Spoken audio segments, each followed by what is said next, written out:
episode 5 of House of David, season 2 that is on it's Wonder Project, but you can access it through Amazon Prime.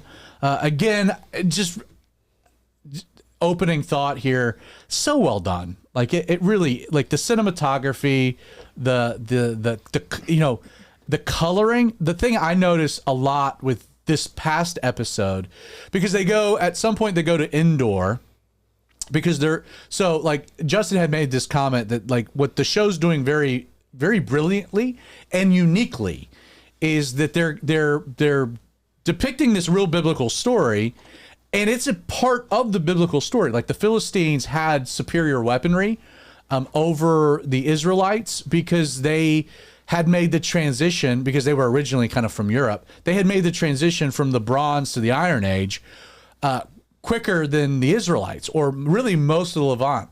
And so like you're seeing some of that process happening. And so there's a scene where they go, the Israelites realize that the Philistines are creating a superior weapon, and that's a bad thing.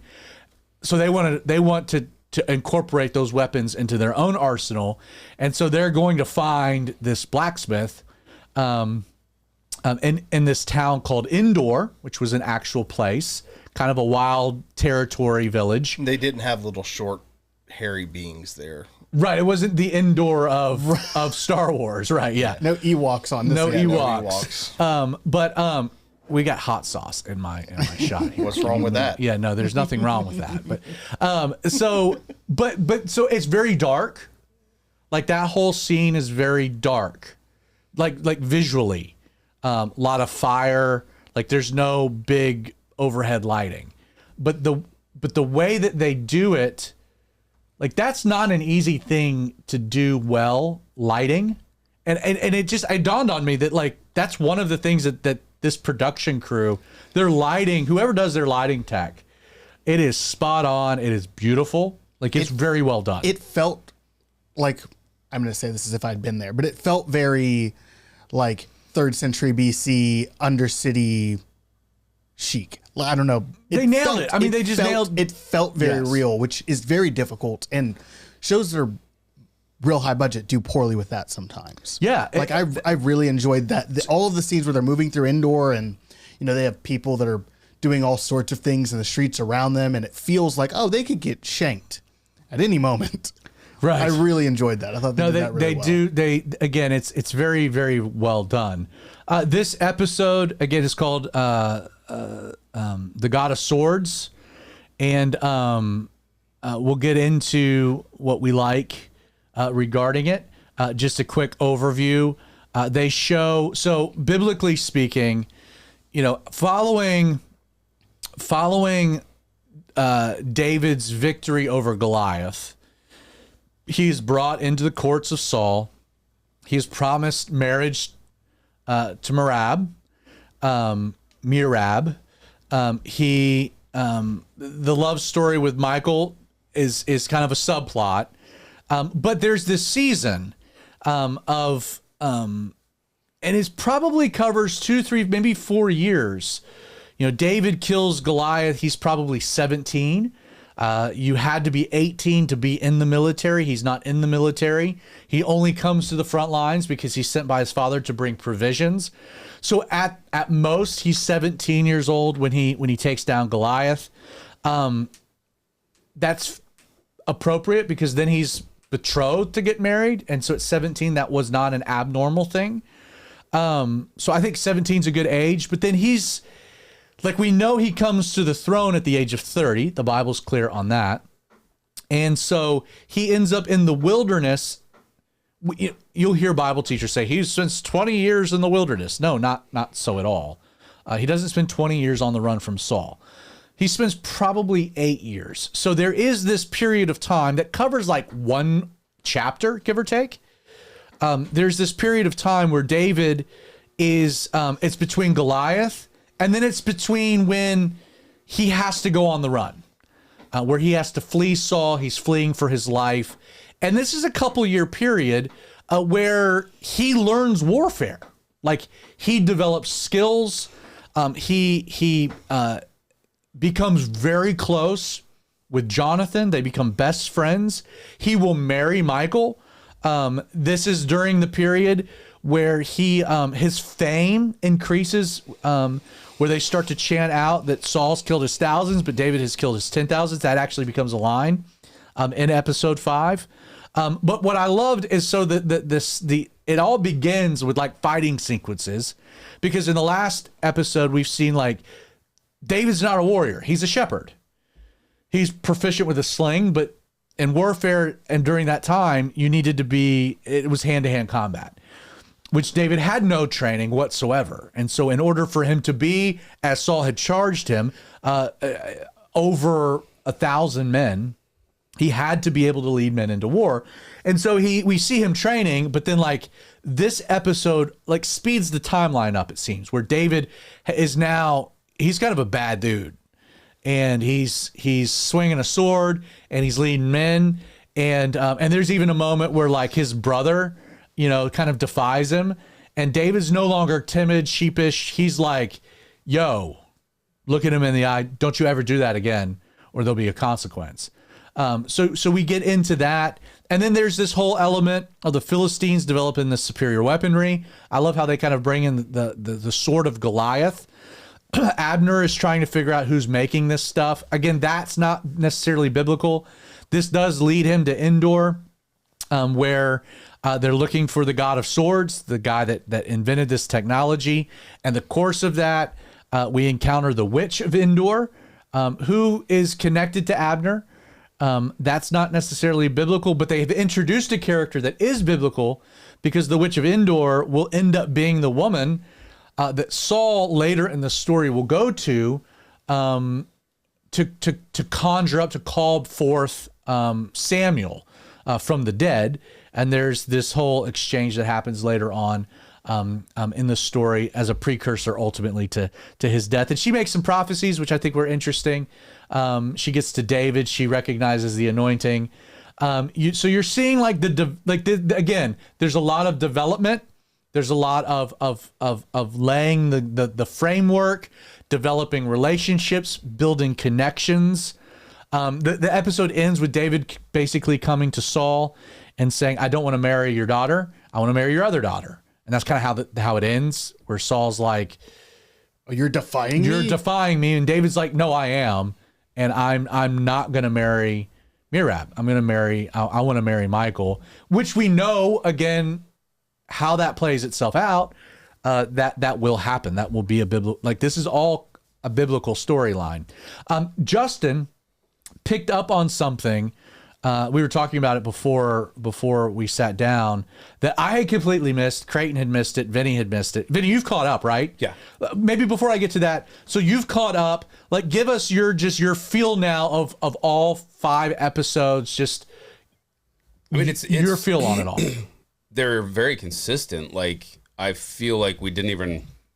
So I went back and watched season 1, and then segued directly into season 2, and I feel like there was no gap.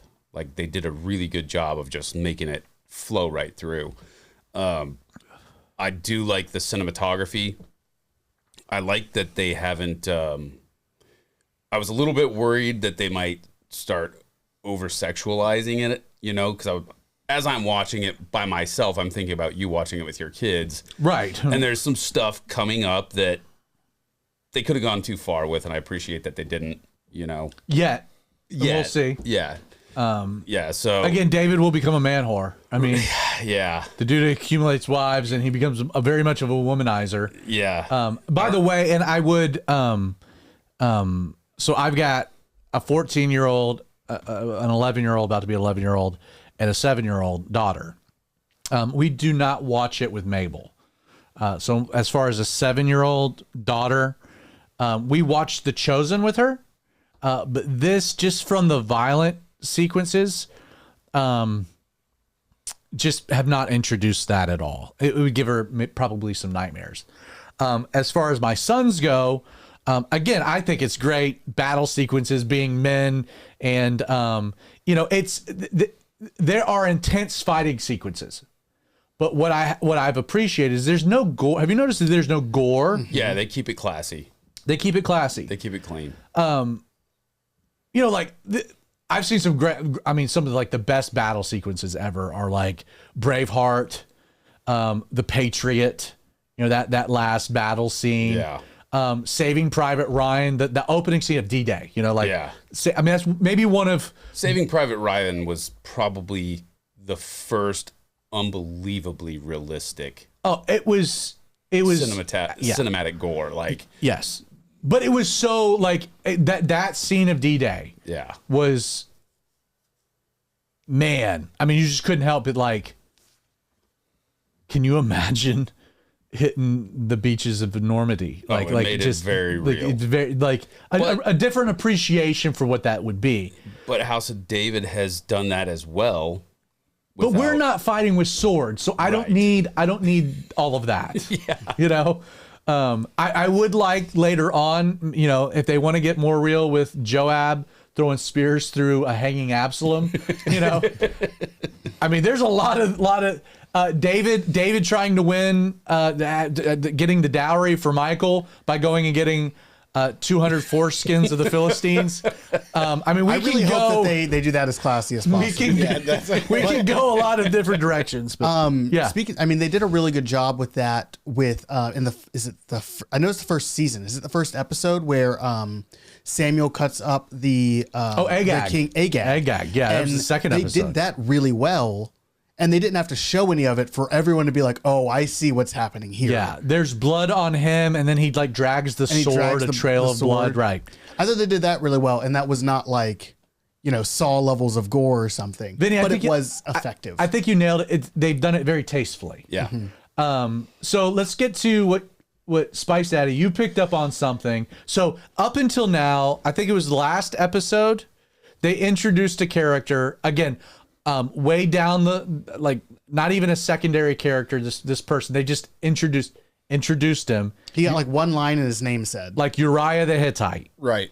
And so you picked up on something. Yeah, and I think it helped that. So, background: I'm not a Hebrew expert. I don't speak ancient Hebrew at all. But You've spent time I've spent in- time yeah. there, so I've heard the pronunciations of different names and stuff. Yes. So as soon as I heard the pronunciation of this name, I was like, "Oh snap!" And that whole like 2-minute scene where the Witch of Endor and the God of Swords and stuff, they basically announced 3 characters that would come into play in future episodes or future parts of the Well, story. they introduced one character for sure. They didn't Yeah. name him, yeah. but we know who he is now. Right. And you so they introduced or said her name Bathsheba, and it's just a quick thing. And if I hadn't been used to hearing Because they pronounced it how? Bathsheba, Right, which is why we completely missed it. right? No, I mean, I heard them say the name and I didn't catch what It it did was. not And my resonate. thought was, who cares what his daughter's name is? I'll Right. find out later. I never didn't either. thought it was like there's Bathsheba, and I there's never not thought really of a Bathsheba. B sound in Hebrew, so it's often a V-ish sound, and so it like when I heard it, I was like, oh, So, for context, the God of Swords, who's invented this technology, ends up being Eliam. Doesn't mean anything. Eliam is the son of Ahithophel. It would be interesting if they'll have to bring him in because he's a big player later on. But Eliam's daughter is Bathsheba. Bathsheba will marry Uriah the Hittite, and then that'll set the stage later on in the story for David's great fall when he sees Bathsheba bathing on the roof. and they've already introduced Uriah. And Yeah, I they- love the guy. Yeah. he's a guy I'd want to go hang out with. Seems like a nice guy. Yeah, Which is the way that it's framed. There was another scene, and then we'll move on. That I thought, yes, I like that a lot. You want to guess? I wonder if it's the same one that I'm thinking Okay, of. let's see. And it's the one where Jonathan and David are talking, and I don't remember exactly what the conversation is, but David refers to Saul as the anointed of the Lord, and Jonathan's like, "Well, he was." And David says, "No, he still is." I really enjoyed that scene Yes. because that gives that gives a foundation for later on when all of David's men are going to be like, so are we going to do this? Because he's like right there, and we can kill him. And this is going to be so The much cave of easier. Adullam, yeah. Right. That I was really not liked that. that was not the scene, but that's a good one. That was a really good scene. I liked it. Now, this is even more subtle than that. There's a scene where Michael is having a conversation with Joab. Mm-hmm. And Joab's like, you do know that he's going to marry your sister. And she's like, well, I will always love him. Like, there's this like back and forth. And Joab's very stoic, very kind of matter of fact. And Joab, oh man, I can't wait at some point. And I won't do it at church because I just won't have time for that. But I will do it here where I'm going to do an entire episode on Joab because I think he's one of the most fascinating characters, at least in the histories. That just, I mean, there's so much press that's given to Joab. Like, for example, like, forget about everything you've already heard. Like, you get to 2 Samuel 24, and David's like, hey, I want to number the people. I want to do the census, which God, in that context, had forbidden. And Joab, and he's like, tells Joab, I want you to go number the people. And Joab's like, hey, I'm sure there's a lot of people. I don't think that that's a really good idea. Like he actually says, like, David, like that's not a good one. And David's like, no, I want you to do it anyway. Now, we don't have this in 2 Samuel, but if you go to Chronicles, Joab, as you're reading through it, Joab numbers the people, but he refuses to number Benjamin and the Levites. And it says, for he found what David was doing detestable. Wow. Like, so, like, as brutal as Joab is, as just like, I mean, he kills people with like innocent blood.